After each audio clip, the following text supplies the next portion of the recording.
அரியலூரோட வரலாறை 1801 இருந்து பார்க்கலாம். ஆற்காடு நவாப் கையில அப்போ இந்த நிலம் இருந்திருக்கு. அவருக்கு எதிராக ஆங்கிலேயர்களும் பிரெஞ்சுக்காரர்களும் சேர்ந்து போராட்டம் பண்ணதுனால இவருக்கு நிறைய பொருள் சேதம் வந்திருக்கு. இந்த பொருள் சேதத்தை சமாளிக்கிறதுக்காக கிழக்கிந்திய கம்பெனி கூட ஒரு அக்ரிமெண்ட்டை போட்டு இந்த நிலத்தை பிரிட்டிஷ்காரங்கள்ட்ட கொடுத்துட்டாரு.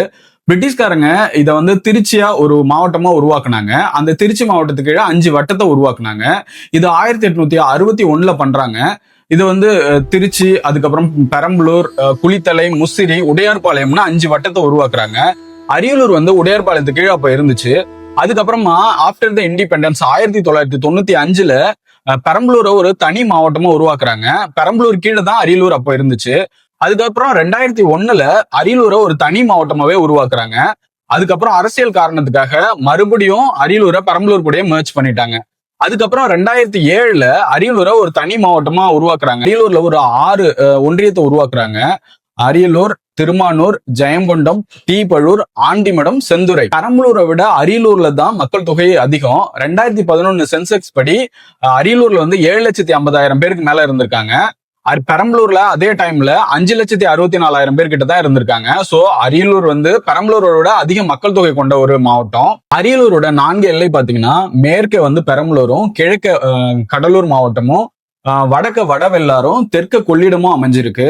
சங்க காலத்துல இருந்து வந்த பெயர்கள் இன்னும் இருக்கிறதுனால இந்த குறிஞ்சி நிலத்துல இருந்த பெயர்கள் எல்லாமே குறிச்சி என்று அழைக்கப்படுது. அதுல பாத்தீங்கன்னா கள்ளங்குறிச்சி, இரும்புலி குறிச்சிங்கிற மாதிரி குறிச்சிங்கிற அடைமொழியோட இருக்க பெயர்கள் எல்லாமே குறிஞ்சியை குறிக்கிறதா இருக்கு. முல்லையை குறிக்கிற மாதிரியான ஊர்கள் நிறைய இருக்கு. காடு, மேடு, பள்ளம், குளம், அது மாதிரியான பெயர்கள் நிறைய இருக்கு. இதுல இந்த காடுன்னு பாத்தீங்கன்னா கோப்பிலியன் குடிக்காடு, ஆதி குடிக்காடு, அது மாதிரியான அடைமொழியோட நிறைய ஊர்கள் இருக்கு. பட்டிங்கிற ஊர்களை பாத்தீங்கன்னா அவங்க ஆடு மாடு மேய்க்கும் போது அது ஒரு பட்டி போட்டு மேய்ப்பாங்க. அதோட பாதுகாப்பு அரண் அமைச்சு அது எல்லாமே பட்டின்னு சொல்றாங்க. எருதுக்காரன் பட்டி, பூமுடையான் பட்டி. இந்த குளத்தின் அடைமொழியோடு இருக்கிறது இந்த தவுத்தாய் குளம், தாமரை குளம். ஆழம் குறைவான குழி மாதிரியான இடத்துல வாழ்றவங்க அந்த நிலப்பரப்ப புளியங்குழி, நரியங்குழி, கருங்குழி, கோரைக்குழி, பள்ளமான பகுதியை அவங்க குறிக்கிறதுக்காக பள்ள காவிரி, பள்ள கிருஷ்ணாபுரம், மேடான பகுதிகளில் வாழ்ற அந்த பகுதியை கள்ளமேடு, மஞ்சமேடு, லெங்கத்தடிமேடு அப்படிங்கிற மாதிரி அடைமொழியோட அவங்க வச்சிருக்காங்க. சங்க காலத்துல ஒற்றுமையா சேர்ந்து வாழ்ந்த ஒரு பகுதியை சேரின்னு சொல்றாங்க. சிலுவைச்சேரி, பிரிஞ்சேரி, முட்டுவாஞ்சேரி அப்படிங்கிற பெயர்கள் எல்லாம் அந்த சேரிங்கிற வார்த்தையோட அடைமொழியா வச்சு அந்த ஊர்கள்ல வழங்கப்படும். உங்க ஊர் பெயர் என்னன்னு கமெண்ட்ல சொல்லுங்க. அரியலூரோட பெயர் காரணம் பார்ப்போம். அரிசில் கிழார்னு ஒரு சங்ககால புலவர் இருந்திருக்காரு.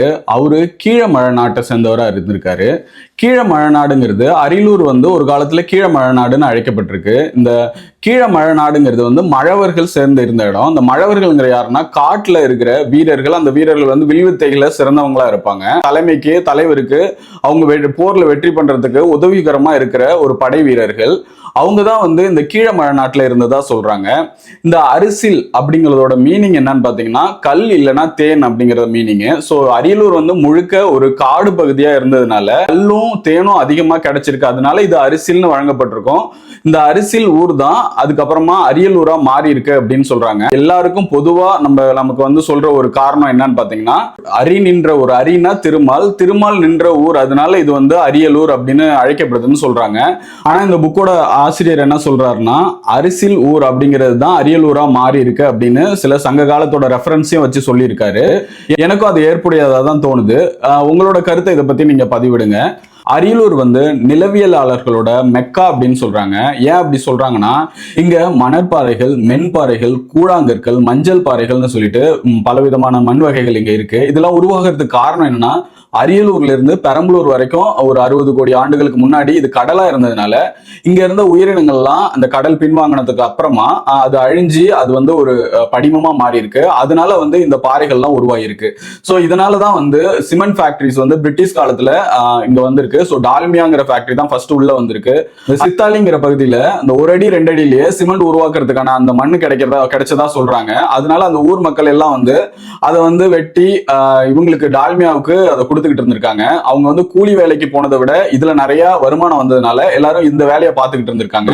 பல இடத்துல இந்த கற்கால கருவிகள் கிடைச்சிருக்கு. முக்கியமா அரியலூர், செந்துறை, ராயம்பரம், துலார், கள்ளக்குடி, விக்கிரமங்கலம், ஏலாக்குறிச்சி இந்த இடத்துல எல்லாம் வந்து பழைய கற்கால பொருட்கள் கிடைச்சிருக்கு.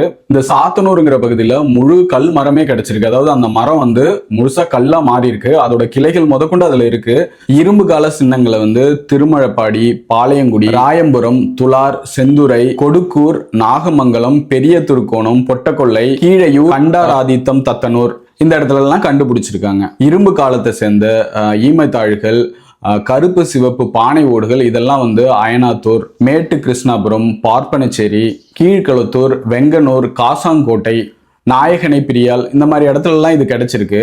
இதெல்லாம் பார்க்கும்போது அவங்க ஒரு 200-1000 ஆண்டுகளுக்கு மேல இங்க வந்து மனிதர்கள் வாழ்ந்துகிட்டு இருப்பாங்க, அவ்வளவு பழமையான ஊர் இது அப்படிங்கிற மாதிரி வரலாற்று ஆசிரியர்கள் எல்லாம் சொல்றாங்க. ராஜராஜ சோழன் காலத்துல பார்ப்பனர்களோட அதிகாரம் அதிக அளவு இருந்திருக்கு. இதுல வந்து இப்போ அவையில ஒரு புலவரா இருக்கணும்னா அவங்களுக்கு 2 மொழியும் தெரிஞ்சிருக்கணும். அதாவது வடமொழியும் தெரிஞ்சிருக்கணும், தமிழும் தெரிஞ்சிருக்கணும் அப்படிங்கிற மாதிரியான சட்டங்கள் இருந்திருக்கு. அப்போ வடமொழி பயில்றதுக்கான கல்லூரிகளும் இருந்திருக்கு. அந்த கல்லூரிகளை பார்ப்பனர்கள் தான் நடத்தியிருக்காங்க. இரவு நேரங்கள்ல கோயில்கள்ல பார்ப்பனர்கள் வந்து மகாபாரதம் மற்ற புராண கதைகள் எல்லாம் சொல்லியிருக்காங்க. அதுக்கு பரிசா உங்களுக்கு நிலங்களும் அழைக்கப்பட்டிருக்கு. இதோட பார்ப்பனர்கள் வசிக்கிற ஊர்ல மற்ற யாரும் நிலம் வந்து சொந்தமா வச்சிருக்க கூடாதுங்கிறதுக்காக அவங்க எல்லாம் கோயிலுக்கு அந்த நிலத்தை வித்துறணும் அப்படிங்கிற ஒரு சட்டமும் ஏற்றிருக்காங்க. அதோட இப்ப பார்ப்பனர்கள் மட்டும்தான் அந்த இடத்துல நில உரிமை இருக்கணும் அப்படின்னு சொல்லி அவங்க சட்டம் வச்சிருந்திருக்காங்க. அதோட 57 ஊர்களை இணைச்சு பார்ப்பனர்கள் தங்கி இருக்கிறதுக்காக ஒரு தனி ஊரை உருவாக்கி இருக்காங்க. மன்னர் இப்போ ஒரு தீர்ப்பு சொல்ல போனார்னா அதுக்கு பார்ப்பனர்களோட கருத்தையும் கேட்டு அதுக்கப்புறமே தீர்ப்பு வழங்கப்பட்டிருக்கு. அந்த அளவுக்கு அவங்க அதிகாரம் படைச்சவங்களா இருந்திருக்காங்க. அது மட்டும் இல்லாம மன்னர்கள் வந்து இந்த சாதி ஒழுக்கத்தை ஸ்ட்ரிக்டா ஃபாலோ பண்ணணுங்கிறதுக்காகவும் பல கீர்த்தனைகளையும் இவங்க எழுதியிருக்காங்க. இதற்கு ஆதாரமா பாத்தீங்கன்னா சோழர் கால மன்னர்களோட பெயர்கள் எல்லாமே வடமொழி சொல்லோட தான் இருக்கு. ராஜராஜ சோழன், ராஜேந்திர சோழன், விக்ரமன், விஜயலாயன், ஆதித்தன், குலோத்துங்கன் இது மாதிரி பெயர்கள்லாம் வந்து முழுக்க வடமொழி பெயர்களா இருக்கு. பாண்டியர் காலத்திலையும் பாத்தீங்கன்னா பாண்டியர்கள் வந்து சங்கம் வச்சு தமிழ் வளர்த்தாங்க. அப்படி இருந்தும் அவங்களோட பெயர்களுமே வடமொழி சொல்கள் அதிகமா இருக்கு. அவங்க காலத்திலுமே பார்ப்பனர்களோட ஆதிக்கம் அதிகமா தான் இருந்திருக்கு. பாண்டிய மன்னர்களோட பெயர்கள் பாத்தீங்கன்னா அவனி சூளாமணி, அரிகேசரி, ரணதீரன், ராசசிம்மன், சீவிலப்பன் இது போன்ற பெயர்கள் எல்லாம் பாத்தீங்கன்னா பாண்டிய காலத்திலயுமே வந்து வடமொழி சொல்லல வச்சிருந்திருக்காங்க. அரியலூர்ல இருக்க ஊர் பெயர்களுக்கான வரலாற்று சம்பந்தத்தை பத்தி பார்ப்போம். சோழர்கள் காலத்துல மருதை ஆற்றங்கரையில வணிகம் தான் நடந்துட்டு இருக்கு. அதுக்கு பேர் வந்து மதுராந்தகபுரம் அப்படின்னு அழைக்கப்பட்டிருக்கு. இதற்கான காரணம் என்னன்னு பாத்தீங்கன்னா ராஜேந்திர சோழனோட இயற்பெயர் வந்து மதுராந்தகன், அதனால அது மதுராந்தகபுரம் அப்படின்னு அழைக்கப்பட்டிருக்கு. அதுக்கப்புறமா அது பெரிய திருக்கோணம், செட்டி திருக்கோணம் அப்படின்னு மாறி இருக்கு. அதே மாதிரி விக்ரம சோழன் காலத்துல கங்கை கொண்ட சோழபுரத்தை தலைநகரா வச்சு அவர் இயங்கிக்கிட்டு இருந்தாரு. அவரு ஞாபகார்த்தமா ஒரு ஊருக்கு விக்ரமங்கல்னு பெயர் சூட்டியிருக்காங்க. அதே மாதிரி 3ஆம் குலோத்துங்க சோழனோட காலத்துல அவருக்கு கீழே குறுநில மன்னரா இருந்த சேலத்து பொன்பரப்பினான் மகதை பெருமாள் அப்படிங்கிற ஒரு குறுநில மன்னன் இவருக்கு தளபதியா இருந்திருக்காரு. சோ அதனால பொன்பரப்பிங்கிற பேரு ஒரு ஊருக்கு சூட்டியிருக்காங்க.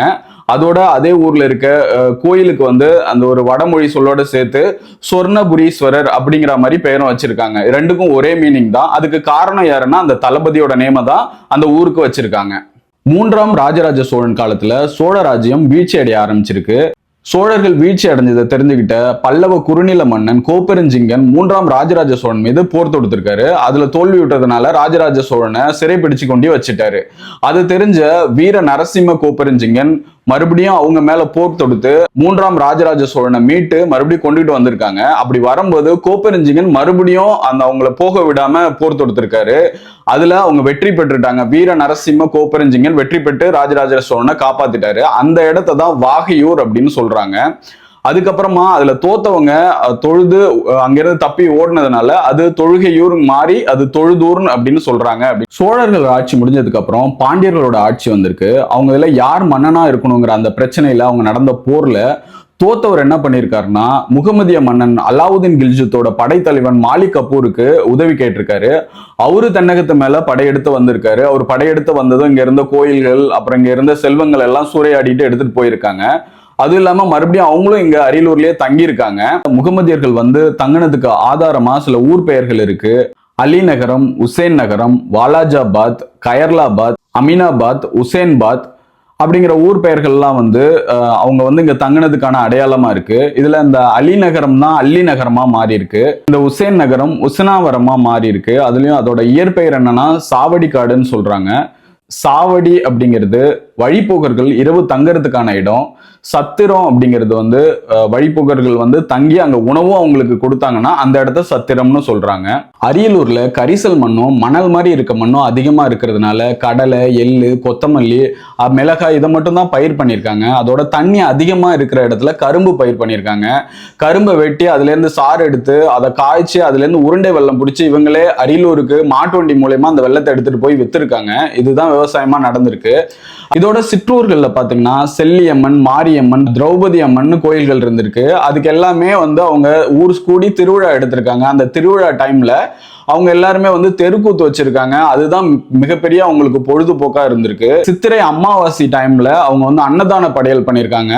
அப்போ வந்து சிறு தொண்டன்கிற நாடகமும் போட்டிருக்காங்க.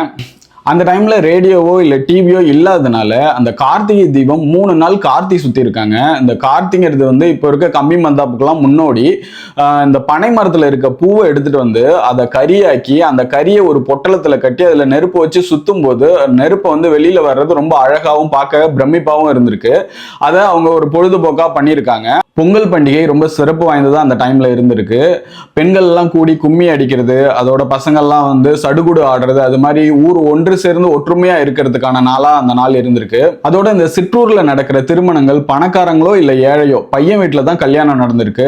நெல்லை அவிச்சு அதை காய வச்சு ஊரெல்லாம் சேர்ந்து அதை வந்து குத்தி அதுல இருந்து அரிசி எடுத்து அதை வந்து பரிமாறி இருக்காங்க. அதுல பரங்கிக்காய் கூட்டும் பூசணிக்காய் குழம்பும் அதோட வெல்லம் கலந்த வெள்ளரிசி பாயசமும் பரிமாறி இருக்காங்க. ஒவ்வொரு வீட்லயும் தனித்தனியா போய் அவங்கள கூப்பிட்டு இருக்காங்க. அதோட அவங்க சாப்பிட்டுட்டாங்களாங்கிறதையும் கண்காணிச்சிருக்காங்க. சித்திரை 1ஆம் தேதி மாடை எல்லாத்தையும் குளிப்பாட்டி அதுக்கு வந்து அலங்காரம் பண்ணி அதோட ஏரியும் எடுத்துட்டு போயிட்டு வரிசையா ஊர் மக்கள் எல்லாரும் இருந்து இவங்க முதல் ஏர் யாருன்னு ஐடென்டிஃபை பண்ணி அவங்கள முன்னாடி வச்சு பின்னாடியே எல்லாரும் ஃபாலோ பண்ணியிருக்காங்க. 3 ரவுண்டு ஏர் ஓட்டுனதுக்கு அப்புறம் அவங்க எடுத்துட்டு வந்த பச்சரிசியும் உடைச்ச தேங்காய் தண்ணியும் அதுல போட்டு அதை கிளறி அதை வந்து வந்தவங்களுக்கு அந்த உழவர்களுக்கு கொடுத்துருக்காங்க. அந்த உழவர்கள் அதை எடுத்துட்டு வீட்டுக்கு போயிருக்காங்க. அந்த உழவர்களுக்கு அவங்களுக்கு ஆரத்தி எல்லாம் எடுத்து வரவேற்பு கொடுத்திருக்காங்க. இதை எல்லாத்தையுமே பண்ணது வந்து இந்த நாட்டார்கள் தலைமை தாங்கி பண்ணியிருக்காங்க. தந்தை பெரியார் வந்து காங்கிரஸ்ல இணைஞ்சப்போ அதுல முழுக்க முழுக்க பார்ப்பனர்களோட ஆதிக்கம் தான் இருந்திருக்கு. தமிழ்நாடு முழுக்க இருக்க அனைத்து மாவட்டத்தோட தலைவர்களும் பார்ப்பனர்களா தான் இருந்திருக்காங்க. இவர் வந்து அனைவருக்கும் வாய்ப்பளிக்கும் வகையில் இந்த இடஒதுக்கீடு சம்பந்தமான அந்த கொள்கையில இவங்க முரண்பாடு ஏற்பட்டதுனால அவர் அதுல இருந்து வெளியில வந்து நீதி கட்சிக்கு ஆதரவு தெரிவிச்சிருந்திருக்காரு. காங்கிரஸ்ல இருந்த ராஜாஜிக்கும் காமராசருக்கும் கருத்து வேறுபாடு இருந்திருக்கு. உடையார்பாளையத்துல நடந்த கூட்டத்துல ராஜாஜி பாகிஸ்தானோட கோரிக்கைக்கு ஆதரவா பேசிட்டு இருந்திருக்காரு. காமராசர் அதற்கு எதிரான கருத்தை தெரிவிச்சிருக்காரு. இந்த நாட்டாருங்கிறவங்க ஊரோட பொது நிகழ்ச்சிகளை பொது நிகழ்வுகள் எல்லாம் தலைமை தாங்கிறதுக்காக ஊர் மக்கள் எல்லாம் சேர்ந்து தேர்ந்தெடுக்கிற ஒருத்தர். அது மாதிரியா இந்த கொடுக்கூர் ஆறுமுக நாட்டார் இருந்திருக்காரு. ஊர் பொது நிகழ்ச்சிகள் எல்லாம் ஒருங்கிணைக்கிறது, ஒற்றுமையை அவங்களை வந்து பாதுகாக்கிறது அப்படிங்கிற மாதிரியான இதெல்லாம் பண்ணிக்கிட்டு இருந்திருக்காரு. அப்போ ஒரு திருவிழா டைம்ல இவர் இல்லாம அவங்க வந்து வெத்தலை பாக்க பரிமாறி இருக்காங்க. இவர் யாரு, இவருக்கு யார் இந்த அதிகாரத்தை கொடுத்தது அப்படின்னு சொல்லிட்டு ஒரு தரப்பினர் சொல்லும் போது அது பகையா மூண்டு அது பல குற்றங்களுக்கு காரணமாயிடுச்சு. இது எல்லாத்தையும் வந்து இந்த கொடுக்கூர் ஆறுமுக நாட்டார் மேல போட்டுட்டாங்க. ஸோ அதனால போலீஸ் அவரை கைது பண்ணி மருதியாறுல கொண்டுகிட்டு போகும்போது அவரோட கையில கட்டியிருந்த இன்னொரு திருடனும் சேர்ந்து மருதையாத்துல குதிச்சு அவங்க தப்பிச்சிட்டாங்க. அதுக்கப்புறம் ரொம்ப நாள் அவங்கள வந்து பிடிக்கிறதுக்காக போலீஸ் ட்ரை பண்ணியிருக்கு. அதுக்கப்புறமா 1932 அவரை போலீஸ்காரங்க சுட்டு அவரோட உடலை கைப்பற்றினாங்க. இதுல வந்து இந்த கொடுக்கூர் பகுதியில ஆறுமுகம்ங்கிற பேர் வச்சிருந்தா அது இவரோட நினைவா தான் வச்சிருக்கிறதா சொல்றாங்க. கீழ மாளிகை வை பொன்னம்பலனார் பெரியாரோட கருத்துக்களால ஈர்க்கப்பட்டு அவர் ஆசிரியரா இருந்ததுனால அவரோட மாணவர்களுக்கு எல்லாருக்கும் சுயமரியாதை, அது பகுத்தறிவு, அதுக்கப்புறமா தனித்தமிழ் திறன் இதெல்லாம் ஊக்குவிச்சிருக்காரு. இதை பார்த்த பள்ளி கல்வித்துறை வந்து இவரை வந்து வாலண்டியரா ஒரு ரிட்டையர் ஆக சொல்லியிருக்கு. இல்லைன்னா அவங்களுக்கு பென்ஷன் தரமாட்டோம் அப்படிங்கிறது சொல்லியிருக்கு. அதுக்கப்புறம் இவர் வந்து இதுல இருந்து ரிட்டையர்ட் ஆயிருக்காரு. அப்புறமா இவரை வந்து முசிறியில வந்து இருக்க ஒரு உயர்நிலை பள்ளியில டீச்சரா கூப்பிட்டுருக்காங்க. அங்கேயும் போயிட்டு இதே வேலையை பார்த்திருக்காரு. அப்புறம் அங்கிருந்து அவர் வந்து செந்துறை, பொன்பரப்பின்னு மாத்திக்கிட்டே இருந்திருக்காங்க. அதுக்கு மேல பொன்பரிப்பில இவர் ரிட்டையர்ட் ஆயிட்டாரு. உடையார்பாளையம் வேலாயுதங்கிறவரு ஜெயங்கொண்டம் பக்கத்துல இருக்கிற கரடி குளத்துல பிறந்திருக்காரு. ஸோ இவர் வந்து ஆசிரியர் ஆனதுனால அவர் வந்து பெரியார் கொள்கைகள் எல்லாத்தையும் பரப்பியிருக்காரு. முக்கியமா அந்த சாதி வேறுபாடு, தமிழ் உணர்வு அதிகமாக்கியிருக்காரு. அதுக்கப்புறமா வந்து இந்த மூட நம்பிக்கைகள் எல்லாம் போக்கணும்னு சொல்லியிருக்காரு. ஸோ இது மாதிரி இவரோட டைம்ல இவர் வந்து என்ன பண்ணியிருக்காருன்னா நிறைய பேரை படிக்க வைக்கணுங்கிறத மோட்டிவேட் பண்ணி நிறைய பேர் ஸ்கூலுக்கு ஸ்ட்ரென்த் அதிகமாக்கியிருக்காரு. அதுக்கப்புறமா வந்து இவர் குடிக்க கூடாது அது மாதிரி எல்லாம் வந்து ஒரு பொது கருத்துக்களை சொல்லிட்டு இருந்ததுனால இவர் மேல பகை உணர்வு அதிகமானவங்க இவர் குளிக்க போகும்போது அவரை கொலை பண்ணிடுறாங்க. இவரோட அந்த கொலை சம்பவமும் அடுத்தது வந்து காந்தி இறந்தது வந்து அந்த துப்பாக்கி சுடப்பட்டு இறந்தனால அந்த கேஸும் ஒரே டைம்ல இந்த சுதேசி மித்திரன்ல வந்துகிட்டு இருந்திருக்கு. இந்த புத்தகத்தோட ஆசிரியர் ரெண்டையும் ஒரு சேர முழுசா பார்த்ததா சொல்றாரு. இதுல முக்கியமான விஷயம் என்னன்னா 13 பேர் வந்து குற்றம் சாட்டப்பட்டிருக்காங்க இந்த கொலையில. ஆனா இந்த கொலை வந்து அவங்க தான் பண்ணாங்கன்னு நிரூபிக்கப்படாதனால இவங்க எல்லாருமே ரிலீஸ் ஆயிட்டாங்க. சோ இதுக்கப்புறம் அது அந்த தேர்தலில் வந்து காங்கிரஸ் தோத்துடுச்சு. அதுக்கு இந்த நிகழ்ச்சியும் ஒரு காரணம் அப்படின்னு சொல்றாங்க.